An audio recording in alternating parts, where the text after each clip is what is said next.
Hi, so I, 27 female, gave birth to my daughter a couple of weeks ago. 2 days back, I hosted her christening ceremony at church, and I also chose her two godparents. But now, my mom is very upset that I did not pick her to be a godparent, and neither did I invite her to the christening. I have my reasons for that, though. So I'm a single parent by choice. I had my daughter with my ex-boyfriend, and after I found out that I was pregnant, I told him that I wanted to get married before the baby was born. We had been dating for 3 years at the time and had been living together for 2 years, so I didn't think that there was anything unreasonable about me asking to get married. Unfortunately, he did not agree with me and said that he wanted a little more time to think about whether he was ready to get married to me or not. But I was not willing to wait anymore, so I told him that he could either propose or we were done. I was completely fine with being a single mom, and even before I had given him that ultimatum, I knew that we were going to break up, because which happy marriage has ever started with an ultimatum? Anyway, within a couple of weeks, he had moved out and I was left on my own. Initially, he had told me that he was willing to be a father, but after we broke up, he told me that he was not ready to be a father either. So I spoke to a couple of friends, got a lawyer involved, and he's going to be paying child support. But I'm going to have full custody, and he can visit when he wants to. But so far, he hasn't bothered. I guess you guys can tell that I wasn't exactly happy about how the situation had turned out at the beginning of my pregnancy. My boyfriend had dumped me because even after 3 years of being together, he was not ready to marry me. And on top of that, he had also told me that he was not ready to be a father either. I was in a really bad space mentally, and I really needed somebody to be there for me. Ordinarily, people's families would be there by their side under circumstances like these, but the only people who bothered to look out for me were my friends. My two best friends from high school, let's call them Maria and Kelly, visited me as frequently as possible because they also had their own lives and work to attend to. Even when I went into labor, they were the only two people by my side. So naturally, when it was time to pick godparents, I obviously picked the two of them to be my daughter's godmother. It did not even occur to me for a second that I should pick my mother for several reasons. The biggest being that I had called her to be there for me when I went into labor, and she had flat out refused. I had been living by myself throughout my pregnancy, and it hasn't been easy. My friends had even offered to come stay with me as I got closer to my due date, but I couldn't let them do that, especially since Maria is married with a 3-year-old son of her own, and Kelly's workplace is way too far from mine. Even then, they had tried to convince me to let them take care of me, but like a fool, I had been counting on my mother since she had been quite involved in my life ever since she had found out that I was pregnant and she was going to be a grandma. Before that, my mom and I hadn't been particularly close because both my parents had favorites. Her favorite had always been my younger sister, Hannah. After we moved out for college and stuff, my family would only get together for the holidays or birthdays, but at least we stayed in touch. But then my dad passed away a couple of years ago, and after his funeral, I don't know, we just stopped talking. I mean, Hannah and my mom still talked to each other. They were pretty close, and they would even hang out frequently. But whenever I met them, it felt like there was an invisible wall between us. It wasn't shocking to me or anything. They always had been one unit, even when my dad was alive. Me and my dad were in one unit, and Hannah and my mom were in another.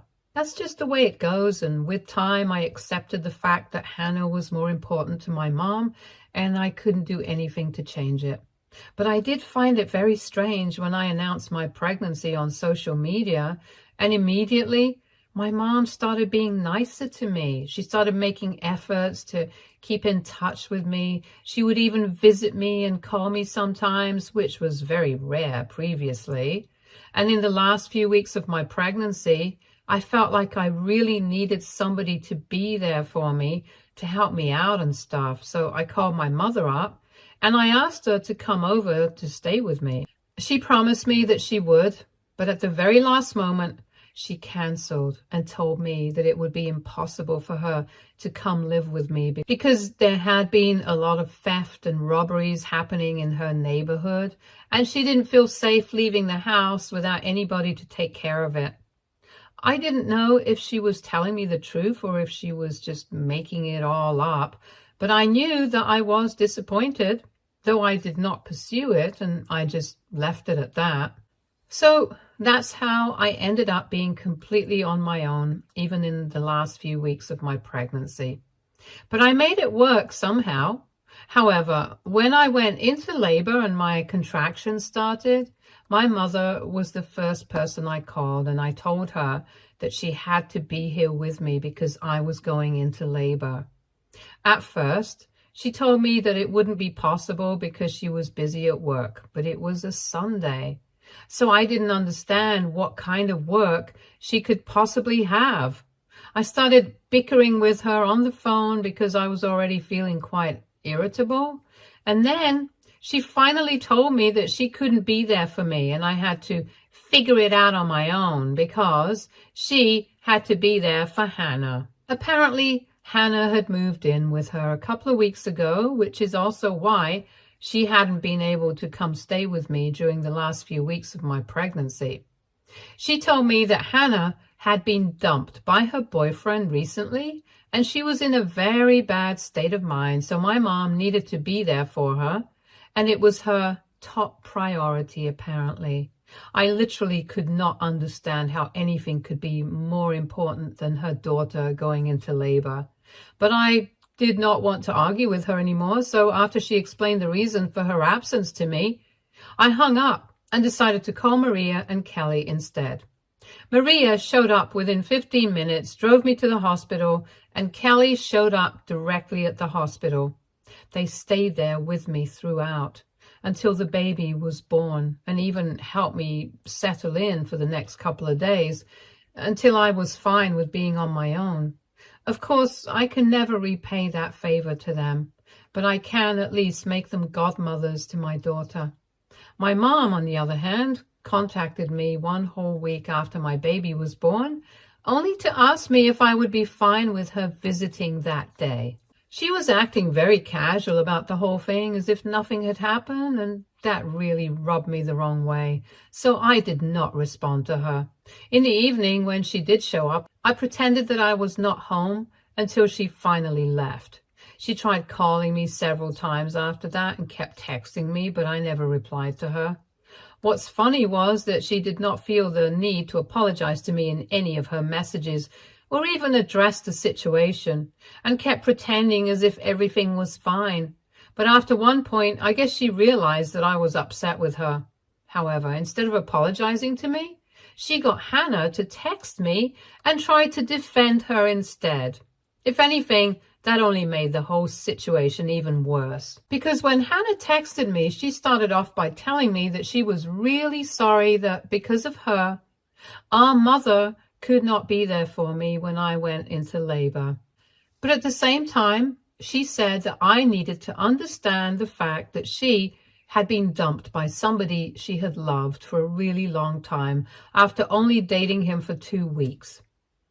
Apparently, she had this crush on a guy from her college, and back then he had had a girlfriend, so she never made a move on him, but she was never really able to get over her crush on that guy, so she kept in touch with him, stayed friends with him, and kept falling for him even after they had graduated. Now, recently, that guy and his girlfriend ended up breaking up a couple of weeks ago. Within 3 weeks of their breakup, that guy decided to ask Hannah out, and she agreed. They went strong for 2 weeks, but then it fizzled out, and the guy told her that he just wanted to stay friends because he was not ready for another serious relationship, just after getting out of such a serious long-term relationship a couple of weeks before. That did not seem acceptable to Hannah, and she started fighting with him, which ended up with him blocking her everywhere and calling her crazy and psychotic for taking a fling so seriously. Under normal circumstances, I would have felt bad for her, but honestly, she brought this onto herself. She's 25. She's obviously not a child, and she should have realized that he was just using her as a rebound to try and get over his ex. I couldn't bring myself to sympathize with her, and on top of that, I just felt really angry that because she couldn't handle breaking up with a guy she had only been with for 2 weeks, our mother had decided to skip the birth of her granddaughter after pretending to be nice to me for 9 entire months. So that message just made everything worse because I started disliking both of them a lot more than I already did. It was pretty much the last straw, so I blocked both of them everywhere, and then they did not make any more attempts to contact me either. This was about a week ago, and a couple of days back, I finally had the christening ceremony for my daughter at the church that my family has been a part of for years. It was a really small and private ceremony with just a couple of friends and a few cousins and my aunt who I'm close to. And I know for a fact that none of these people ratted me out. So it must have been somebody from the church who told my mom about the christening ceremony and the fact that I had named my daughter's godmothers, and she obviously hadn't made the cut. Anyway, I'm guessing one of the women from the choir must have told her because she knows them. I don't know who it is, but I'll make sure that I report them because that was totally unnecessary. And it has caused a lot of drama. Because the day after the christening, after she found out, my mom visited me, and even though I pretended that I was not at home, I guess she figured out that I must have been on maternity leave and refused to leave even after half an hour of standing right outside my door. She just kept ringing the doorbell over and over again, and I was trying to get my daughter to sleep, so it started to get annoying after a while. I decided to open the door and finally talk it out with her so that at least she would leave me alone. When I opened the door, she confronted me about not being invited to the christening and not being named the godmother, and I told her that I had already made my decision. There was nothing that she could do to change it. So we had a bit of an argument. She tried to explain to me that she was only trying to be there for Hannah because obviously she was going through something. She said that at least I had my friends by my side, whereas Hannah could not even share her issues with her friends because they had specifically asked her not to go out with that guy, and she still had. So she knew that they were not going to sympathize with her. She only had our mom to speak to at the time, and she was doing really badly, which is why she had literally moved in with my mom because she couldn't bear to stay alone. And being the older sister, my mom told me that I should have been more understanding instead of being so heartless and self-centered. But like I said, I had no sympathy for Hannah because I knew that she had been extremely stupid, and I told my mom the same thing. And neither did I have any sympathy for my mom because she had made her choice when she refused to be there for me when I went into labor, or actually even before that, when she refused to honor her commitment and come to stay with me in the last few weeks of my pregnancy. Then, before the argument could go on further, I shut the door and I told her to leave because I had to take care of my baby and I could not waste my time arguing with her over pointless things like this. She eventually left, but now I've heard from a couple of my relatives that she's been bad about telling me and calling me names on social media and has been posting about how evil and self-centered I am. I have blocked her, so I can't see those posts, but I've seen the screenshots and I can tell that she's upset. A couple of my relatives have reached out to me to tell me that maybe I should just talk to Hannah and my mother, and while on the inside I don't really feel like I've done anything wrong, I feel like I need to get a second opinion because due to my pregnancy, I have to admit I've become a lot more emotional and irritable. So did I make the right call, AITA, for not inviting my mom to the christening of my daughter? or naming her godmother because she refused to be there for me when I went into labor and stayed with my sister instead. Edit. So here are the posts she made. Since some of you wanted to see exactly what was being said, the first post she made was this. I've done everything in my power to be a good mother to both my daughters, but I guess some people just can't see that. I can't be everywhere all at once. That's true. So I chose to be there for the daughter who did not have anybody else by her side while she was dealing with the worst kind of heartbreak. And I guess that makes me the biggest villain in the world. But what does that make the daughter who cut me out of her life over something as small and petty as this, and did not even allow me to be a part of my granddaughter's christening? I think heartless would be the word. The second post, just a few hours after the first. I feel nothing but pain for Hannah. Even after everything that has happened, she still has been holding out in the hope that maybe my other daughter will cut her some slack and try to understand what she had been going through. But I know that it's pointless. Hannah does not want to be the reason why I never get to be the godmother to my first granddaughter. And I know that she is not the problem. I just wish I could get her to see that and stop blaming herself for whatever has happened. And I also wish that some people would stop being so blinded by their ego and narcissism that they aren't even able to understand their sister's pain. The last one was yesterday. Karma always strikes back. I'll see you when you, as a mother, go through this, and I'll forgive you for everything because a child can be selfish, but a mother can't. These are the major 3 posts that she put up, along with a bunch of sad quotes about how difficult it is to be a mom. And of course, whoever has been reaching out to her personally to ask about what exactly is going on, she's taken great pains to explain all the drama in detail and make me look bad in it. Update 1. I've thought about the situation a lot from a million different angles, and all I can say is I don't really think that I'm at fault here. I don't think that I'm being over emotional or that I'm being irritable for no reason. I think that what I did was perfectly rational and reasonable. My mom did not want to be present there when I went into labor, and that was a decision that she made consciously, on purpose. I don't care about the reasons because, frankly, they are not worth caring about. She's trying to make it seem like my sister is some huge victim, but honestly, she created that situation for herself. The fact that even her friends had told her not to go out with that guy because they knew that he was just using her as a rebound. But she went ahead and allowed herself to be used like that. I don't think she has anybody to blame for that. And I know a couple of people misunderstood me in my previous post. I'm not blaming her entirely. I'm not saying that all the fault is hers, but surely if she's a 25-year-old and she has enough brains to think for herself, she should have known what she was getting into. She should have the common sense of knowing that just after breaking up with somebody he had been in a long-term relationship with for so many years, he was obviously not going to be looking for anything serious. He had probably not even healed from his previous relationship, and yet she went ahead because she had been infatuated with him for a long time. I don't know much about their situation, but it has nothing to do with what I went through. My mom is the one who was trying to make it seem like Hannah's situation had anything to do with why she did not show up. But honestly speaking, it was all her. She did not show up because she did not want to, period.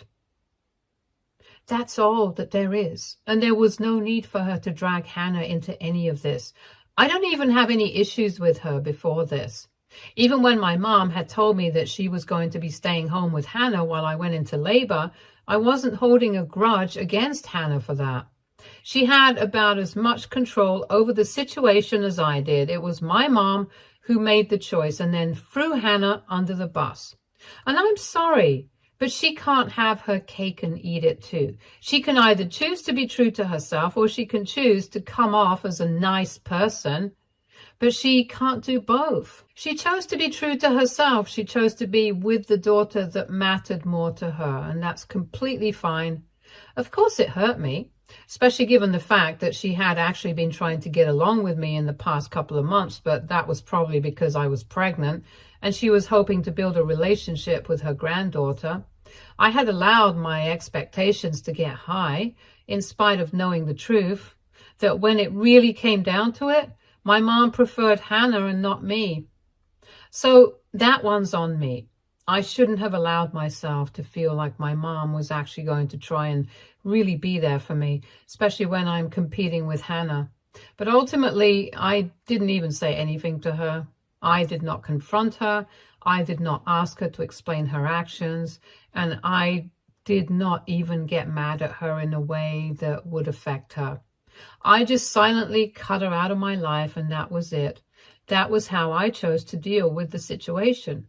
I think that was pretty reasonable and dignified, so she had no reason to go out of her way to make such a public spectacle out of everything. She was the one who went out of her way to explain to me why she was not there for me when I went into labor. She was the one who made Hannah text me, and she was the one who confronted me when she realized that she had not been invited to the christening ceremony or been named as a godmother. But this expectation that I was going to entertain any of this after she had not even bothered to be there for me at any point in my life, that's just ridiculous.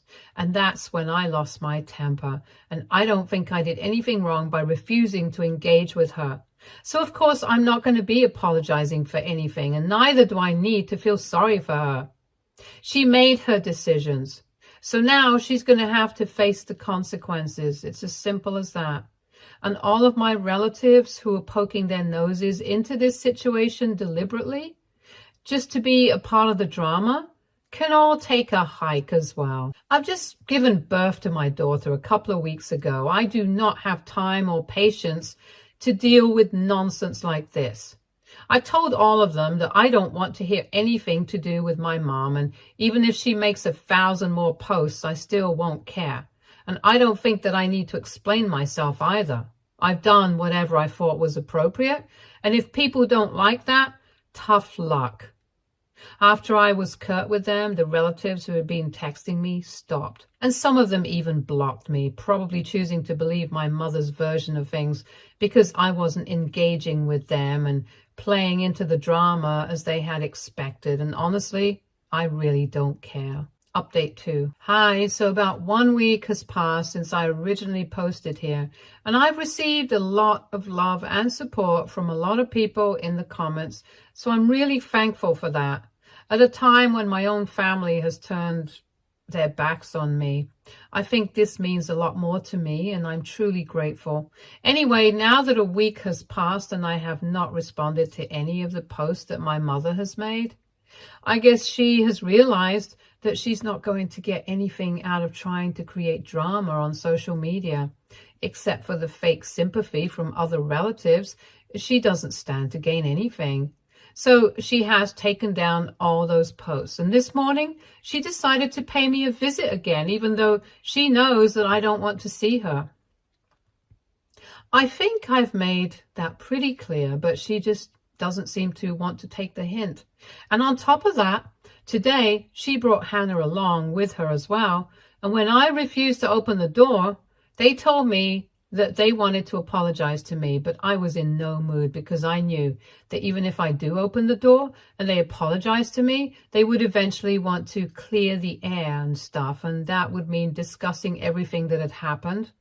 And I did not have the emotional or physical energy for that because dealing with a newborn is not exactly a walk in the park. So I told him that I really wanted them to leave because I was not in the correct state of mind right now. I was really busy with my daughter and I just put her down for a nap. So I really did not feel like talking to anybody at the moment, and I just wanted to get some rest. Even if they did want to apologize, they would have to do it later, and I would tell them when I was free to talk to them. I tried to be as polite to them as possible because I knew that if I was rude to them, they would start yelling and stuff, and I did not want my daughter to wake up because of that. But I guess I really shouldn't have bothered to keep my cool because they started yelling anyway. They started telling me that I was being disrespectful because they had driven all the way to my place and I had refused to even open the door to let them in. For the record, I hadn't asked them to do any of that. And it really boiled my blood that they were being so loud. I could see that my daughter was getting fussy, and at that moment I couldn't care less about anything that my mom and my sister thought of me. I opened the door and I told them that if they did not get off my property right that instant, I was going to call the cops and I was going to make sure that I got a restraining order against them somehow. They looked shocked, probably because they hadn't expected me to fight back or something, but I was not going to be taking their BS anymore. My mom tried to argue, but thankfully Hannah seemed to understand that I was serious about my threat and was not just saying it for the sake of intimidation. So she started dragging my mom away, but even while she was leaving, she did not stop cursing at me and calling me names. It doesn't matter though, because now she's gone, and I bet that she's going to think twice before showing up again. Even if she does, I'll call the cops before anything happens because I'm really done with them. Today, I didn't do it because I didn't want to take it to extremes and take such a drastic step, but next time, I'm not going to hesitate. Because right now, it's becoming a problem for my daughter, and anything that becomes a problem for my child, I'm not going to tolerate it. At least in this way, I am not like my mom, because even though she doesn't really care about me, she's like this with Hannah. So I hope that she understands what I'm doing and why I'm doing it and stays the heck away from us. Update 3. Hi, I know that I've been missing in action for a really long time now, since my last post was almost 2 months back, but in my defense, I have been quite busy. Anyway, life's been going pretty great for me. Maria and Kelly drop in quite frequently to play with my daughter, and I've not been contacted by my mom or Hannah in the past couple of weeks. Hannah kept trying to reach out to me for a few weeks following the last update, telling me that even though she had cussed me out, our mom was really upset about everything that had gone wrong, but because of her age, she was too egotistical to admit that she was wrong. So Hannah wanted me to somehow try and talk to our mom first, so we would be able to sort out the situation and she would be able to build a relationship with her granddaughter. But I didn't respond, no matter how many messages she sent me. And because I had blocked her original account, she would have to keep coming up with new ones. So eventually, I guess she got tired and stopped trying altogether. And I'm really grateful that she did. Because if my mom wants me to forgive her, she needs to apologize to me first. And then maybe I'll consider giving her the opportunity to be a grandma. But for now, I'm completely happy with my life as it is. Stay tuned for more stories from Argo Relationships.